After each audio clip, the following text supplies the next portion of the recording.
Buenas noches. Antes de ir con toda la información, mucha información de este viernes, vamos con el seguimiento de esta historia que presentamos anoche, porque hace unos momentos la Fiscalía de Justicia de Baja California confirmó que encontró a 3 personas sin vida, esto en el sur de Ensenada. Los encontraron en los operativos para tratar de dar con 2 ciudadanos australianos y 1 estadounidense. Anoche informamos que estas 3 personas, que son los hermanos Jake y Callum Robinson y su amigo Jack Carter, desaparecieron mientras surfeaban y acampaban en Ensenada. La Fiscalía de Baja California no confirma, aún no lo hace, que se trate de estas 3 personas, pero los familiares de los australianos ya vienen volando a México.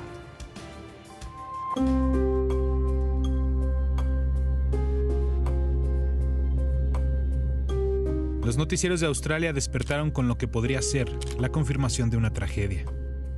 First, though, we must go to some breaking news, and there are reports out of Mexico that authorities have located 3 bodies in the search for missing Perth brothers Callum and Jake Robinson and their American friend.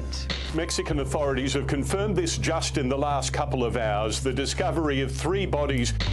3 cuerpos fueron encontrados en la zona donde se buscaba a los 2 hermanos australianos Callum y Jake Robinson y a su amigo estadounidense Jack Carter. Los cuerpos fueron sacados de un pozo ubicado cerca de un acantilado en la región de La Bocana de la delegación Santo Tomás, en Ensenada. Un contingente de unas 100 personas entre policías, bomberos y protección civil de Ensenada, guardias nacionales, marinos y personal de la Fiscalía de Justicia del Estado participaron en el operativo. El pozo, de unos 6 metros de profundidad, estaba en una finca donde algunos cuartos todavía tenían restos de ropa, colchas y trastes, sin que hasta el momento se sepa si eran parte de las pertenencias de los australianos y el estadounidense. La Fiscalía de Justicia del Estado encontró ayer un celular de los australianos, lo tenía una mexicana. Junto con ella fueron detenidas otras 2 personas en posesión de droga. Además, la Fiscalía encontró quemada la camioneta de los australianos. Medios de Australia reportan que los padres de Callum y Jake ya se subieron a un avión y llegarían el día de mañana a Baja California. Mientras que el Ministerio de Asuntos Exteriores de Australia confirmó que trabaja cercanamente con las autoridades mexicanas para identificar los cuerpos. Asimismo, recordó la alerta de viaje que mantiene para México.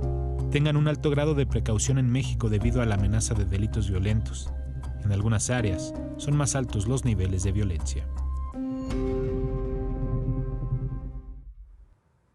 Bueno, sobre las 3 personas detenidas por este caso, la Fiscalía Estatal dijo que ya obtuvo órdenes de aprehensión por el delito de desaparición forzada. Pues vamos a ver qué ocurre. Parecería, pero la autoridad ha sido cuidadosa, que son los restos de estas 3 personas. Pero bueno, vamos a ver estas imágenes de la que puede ser la mayor fosa común en México. Es la fosa común del Panteón Dolores en la Ciudad de México. Son imágenes de hoy, de acuerdo con personas que trabajan ahí. Cada mes llegan los restos de unas 50 personas, en su mayoría desconocidas. Y de entre las cruces más lejanas de este Panteón Dolores, casi todas nombradas o identificadas con un número de línea y un número de fila. Pues la tierra, como vemos ahí, son imágenes de Humberto Pachet esta mañana, la tierra devuelve los huesos de los más olvidados. Esto no es una ficción, esto es el Panteón de Dolores esta mañana. Este no es un hueso de perro, este es un fémur humano. Está en el área de fosa común del Panteón de Dolores, que ya no debería de ser una fosa común. Debería de ser un centro temporal en el que los restos humanos son clasificados, almacenados con dignidad y puestos a disposición mediante un registro forense y genético adecuado para que sean reclamados por una persona que busca a una persona desaparecida y entregados para que sus familiares, sus deudos, les recen, los despidan. El día de hoy, 3 de mayo de 2024, el presidente ha exigido una disculpa porque una madre buscadora al otro lado de la Ciudad de México, estoy en el Panteón de Dolores. En los límites de Iztapalapa y Tláhuac se ha atrevido a decir que en la Ciudad de México a las personas las desaparecen y las incineran. La capital mexicana tiene 7,000 desaparecidos, pero carece de un centro adecuado para la recepción de cuerpos. Y sin embargo, así es como son tratados los cadáveres de las personas que nadie reclama, de las personas que también están desaparecidas. Una fosa común. Y ahí están los huesos en el Panteón Civil de Dolores. Son imágenes de hoy. ¿O no serán huesos humanos? Van a decir que tampoco son huesos humanos. Hoy el presidente López Obrador exigió una disculpa dijo a los medios que siguieron la versión de la señora Cecilia Flores, o que cuando menos registraron la versión de la señora Cecilia Flores. ¿Cuál es la evidencia que ha presentado la autoridad para decir que esa información es falsa, que ahí no hay restos humanos? La palabra de la autoridad. Y solo, al día de hoy, la palabra de la autoridad.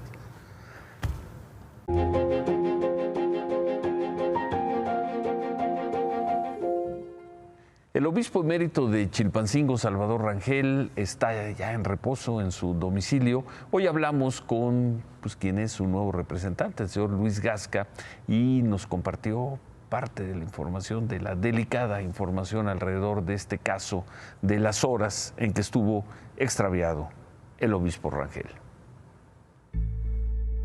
Anoche, antes de abandonar el hospital, el obispo emérito Salvador Rangel sí rindió una breve declaración a la Fiscalía de Morelos.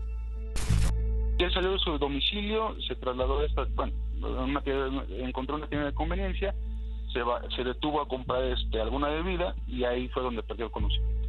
Eso está integrado en la carpeta. Como una declaración, obviamente, pues no nos arroja ningún dato, pero ya la Fiscalía determinará el valor que le dé a esa declaración. Es una declaración de 4 líneas. Por el momento eso es todo lo que recuerda el obispo, o por lo menos hasta anoche. El resto de la historia de cómo de esa tienda Oxxo llegó hasta una habitación del Hotel Real de Ocotepec, donde fue encontrado drogado, ya es tarea de la Fiscalía de Morelos. Como también es tarea del nuevo abogado del obispo emérito determinar si puede ser objeto de sanción el comisionado de seguridad del gobierno de Morelos por esta declaración. Hasta donde sabemos, entró voluntariamente al motel con una persona del mismo sexo y esa persona después se retiró, pero es todo lo que sabemos. Hay una responsabilidad, podría haber una responsabilidad de usurpación de funciones y también pues el daño moral, ¿no? Al realizar diversas manifestaciones que pues no son nada atinadas. Al final creo yo que se debe respetar la dignidad humana, así como lo ha manifestado el episcopado. Se debe respetar la dignidad y bueno, no hacer conjeturas.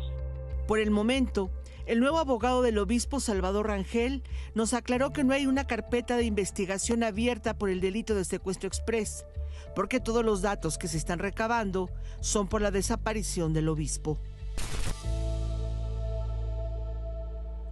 El abogado del obispo nos informó también que, de acuerdo con el médico tratante, calculan que en unos 5 días, es decir, a mediados de la próxima semana, el señor Rangel, el obispo Rangel, estará en condiciones óptimas, así nos dijo, para declarar.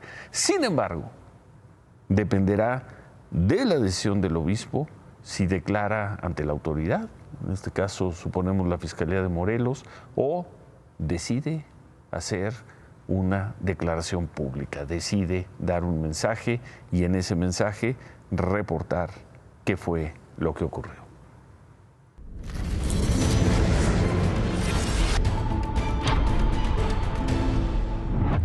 Claudia Sheinbaum estuvo en Jiquilpan, en Michoacán, ahí dejó una ofrenda en el monumento a Lázaro Cárdenas, se reunió con el ingeniero, con Cuauhtémoc Cárdenas, con la familia, con los hijos del ingeniero. Por la tarde siguió hacia Guanajuato, estuvo en San Francisco del Rincón y en Irapuato habló inevitablemente de la inseguridad, la violencia que se vive en ese estado. Aquí en Guanajuato, ¿qué es lo que ha pasado? Guanajuato es de los estados con mayor número de jóvenes en adicciones. Ese modelo no sirve. Esa es parte de la explicación de la inseguridad en Guanajuato. ¿Cómo se va a atender la inseguridad si se fomenta la separación entre el gobierno federal y el gobierno estatal? Tenemos que trabajar en equipo. Tenemos que poner una parte el gobierno de Guanajuato, cambiar ese fiscal que hay aquí en Guanajuato, que es parte de los que no permite que se avance en la seguridad. También cambiar al Poder Judicial, pero sobre todo, trabajar coordinados. Xóchitl Gálvez estuvo en la Ciudad de México, temprano tuvo una reunión con empresarios y trabajadores de la construcción.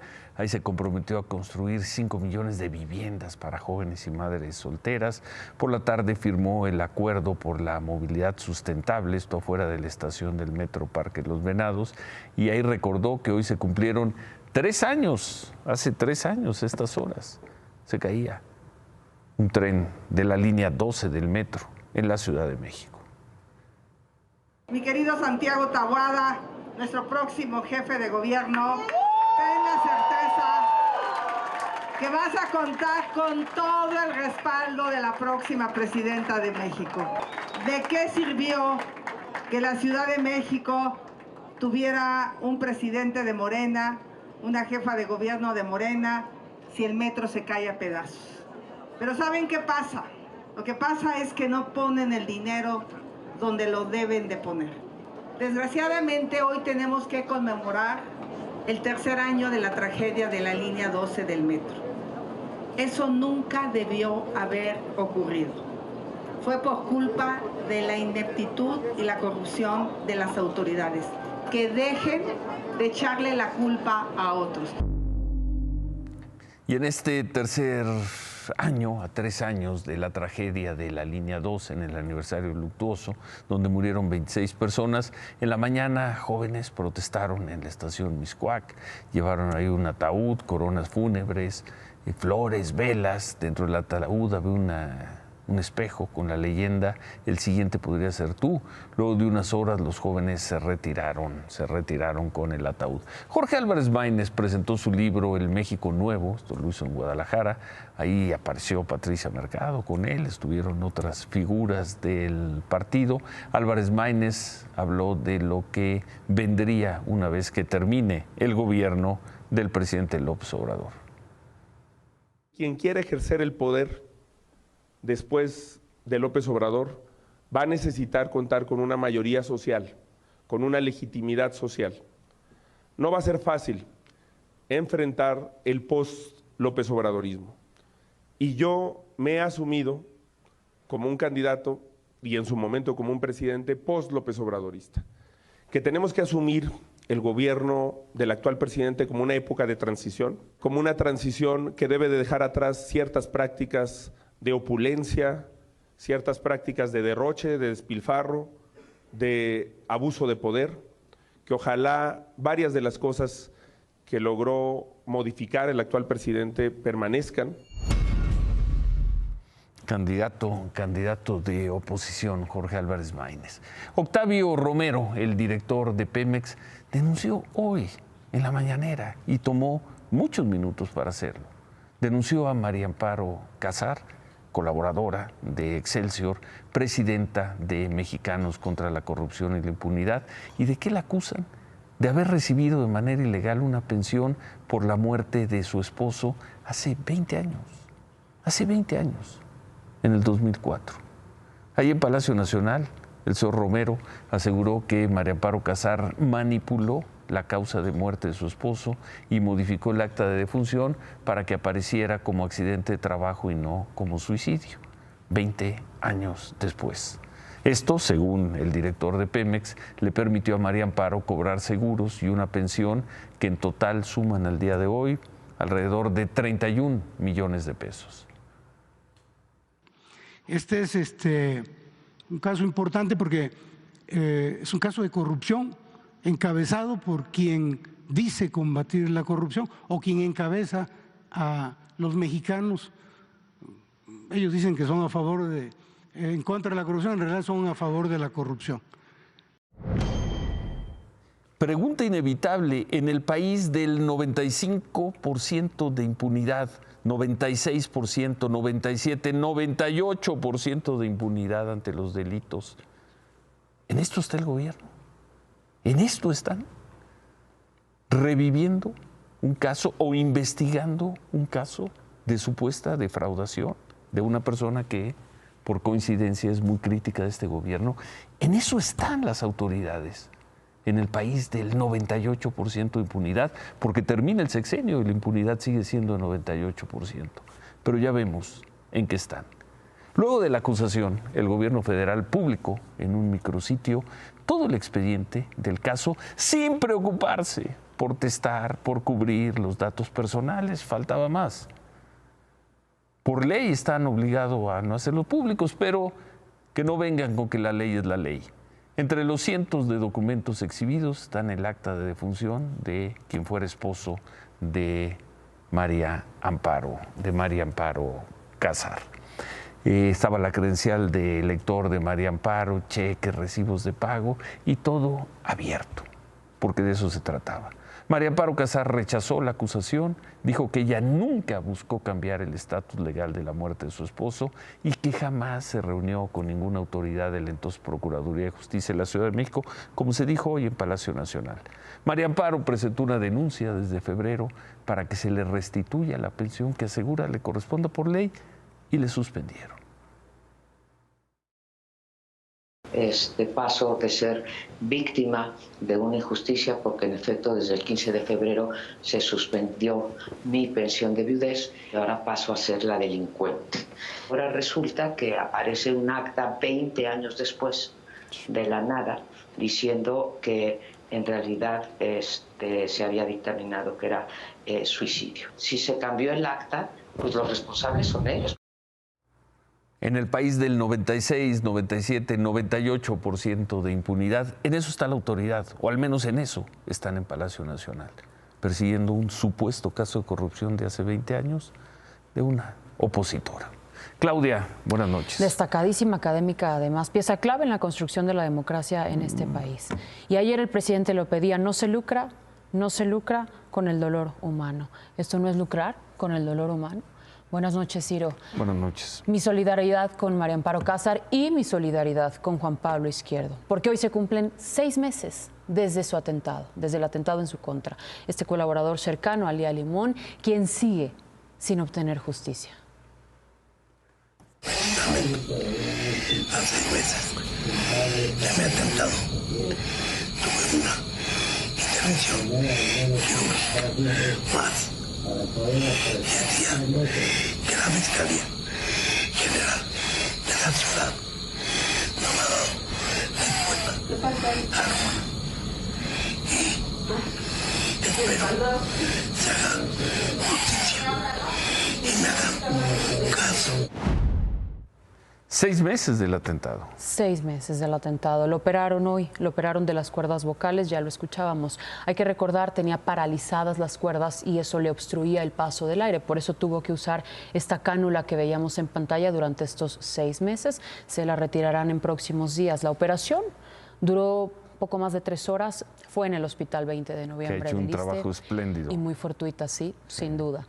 Pero a 6 meses, Ciro, es increíble que la Fiscalía de la Ciudad de México siga sin tener la más mínima cortesía con Juan Pablo Izquierdo. Como este caso no perjudica el calor electoral, nadie hace nada. Increíble. Ahora vamos a ver esto que ocurrió esta madrugada en Puerto Vallarta. La Policía Municipal recibió el reporte de una agresión contra una mujer en la zona de la playa Conchas Chinas.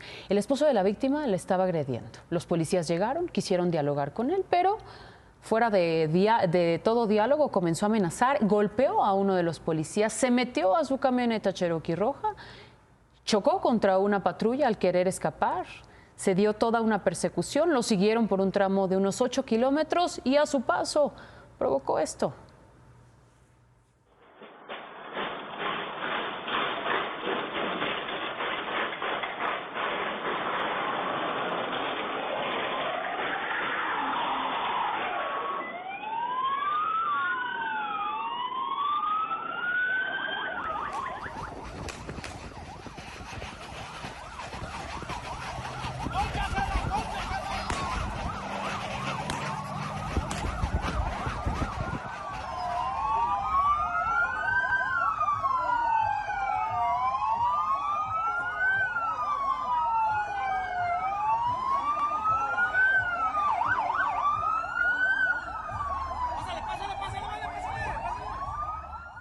Buena la actuación de la policía. Lo detuvieron hasta que la camioneta ya no dio más.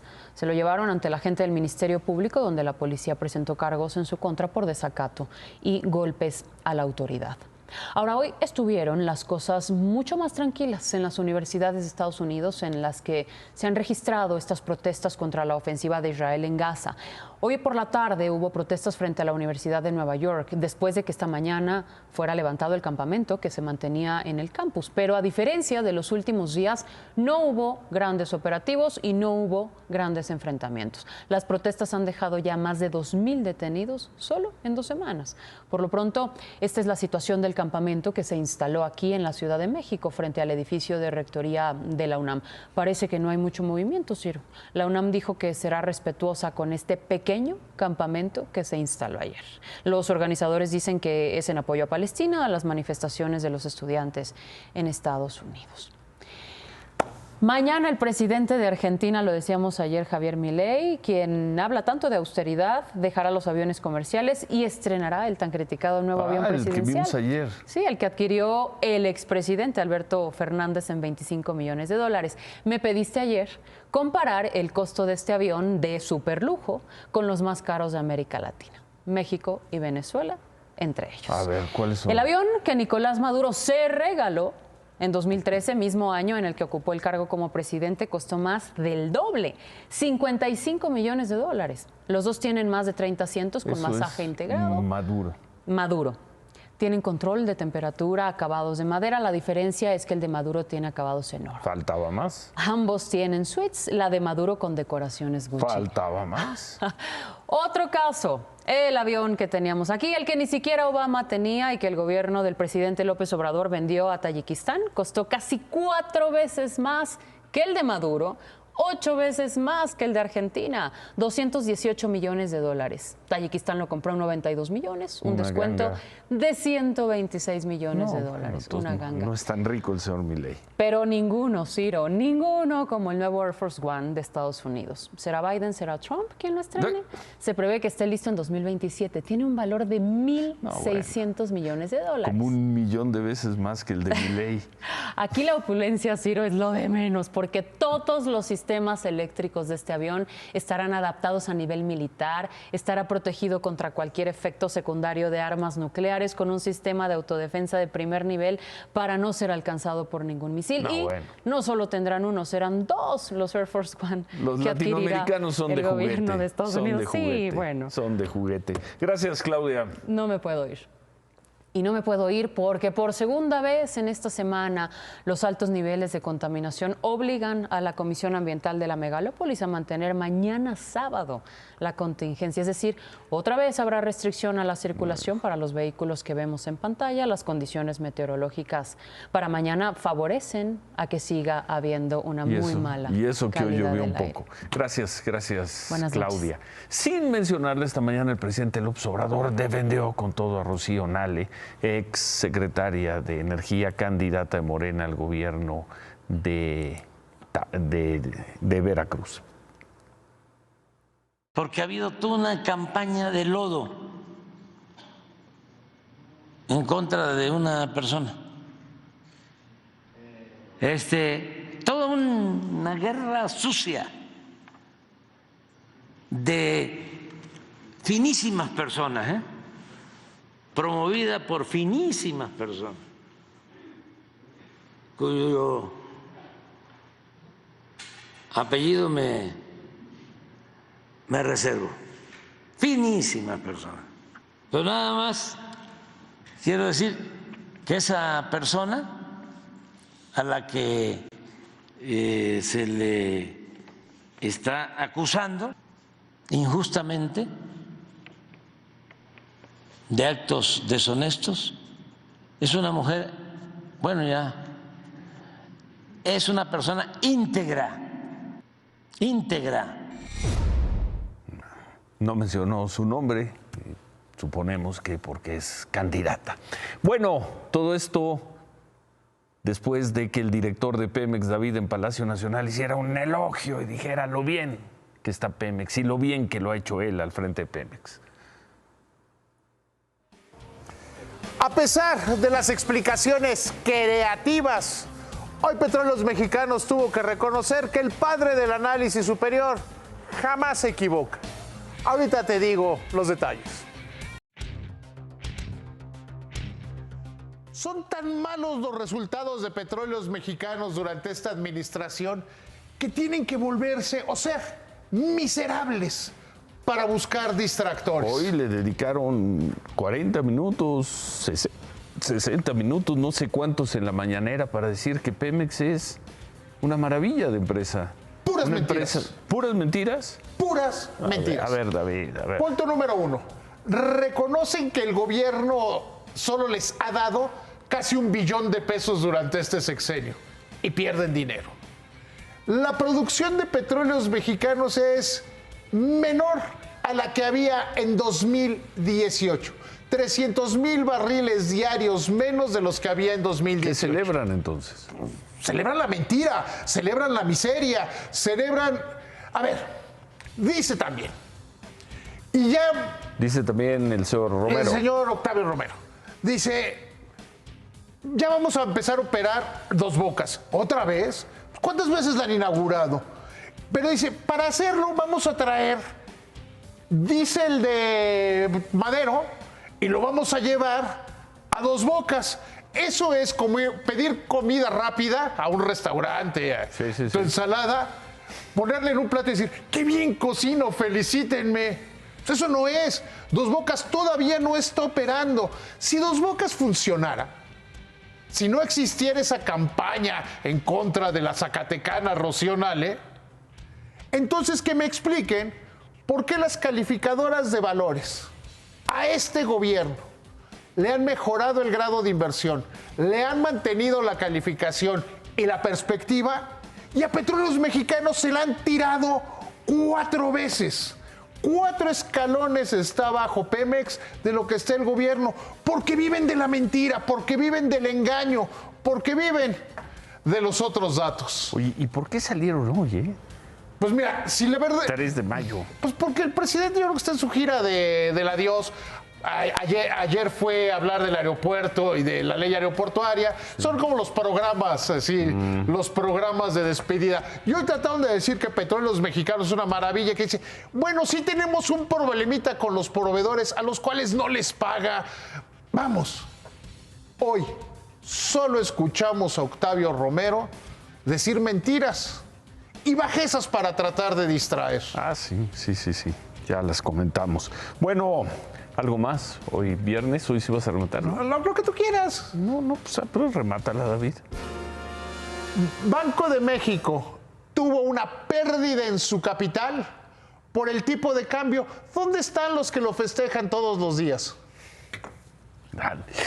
Bueno, hacemos una pausa. Al regresar. El equipo de campaña de Xóchitl Gálvez nos informa que van, según ellos, entre 6 y 9 puntos atrás de Claudia Sheinbaum. ¿Estarán midiendo bien? Volvemos con eso. En la mañana hablé con Max Cortázar, el vicecoordinador de la campaña de Xóchitl Gálvez.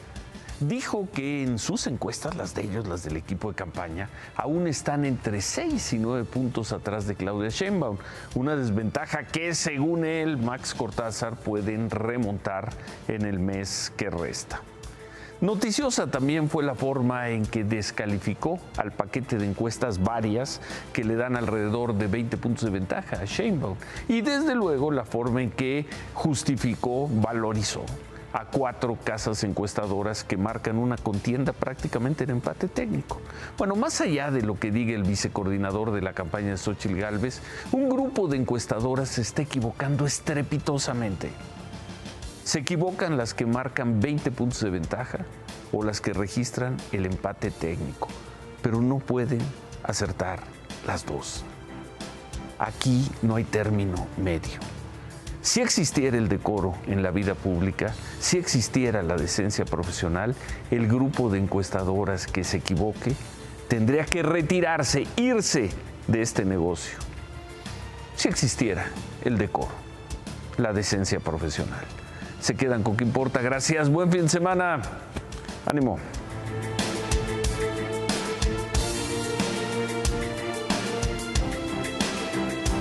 Imagen Noticias, acompáñenos de lunes a viernes, 10:30 de la noche, a través de Imagen Televisión por el 3.1 y síganos también en nuestras redes sociales.